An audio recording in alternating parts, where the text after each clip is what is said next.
Yeah, so here we've got a Sierra fig, which is a fig variety I haven't seen at anyone else's place. And I go to, I'm pretty connected in the local fruiting community.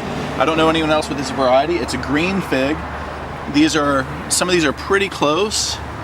This one's close enough, so I'll just pull that off. And so this is a green fig. Some of them color up to be a little bit more the purple and brown. So this one here is definitely a green fig, but the flavor is very good on it. And it's called Sierra, and I have fond memories of going backpacking in the Sierras as a kid, so I sort of liked it. And you can either eat the whole thing or just squeeze out the insides.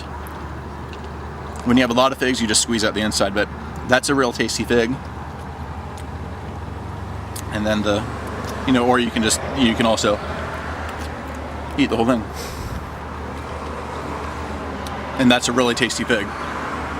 This one's actually delicious, so I'm glad I left this one for today. The other thing is that growing backyard fruit, you can pick a variety that has a progressive harvest. So as you can see, I picked one fig off the tree today. I'm not going to pick any others. A commercial grower is going to need to go in and pick the entire tree all at once. So some fruit will be overripe, some will be underripe.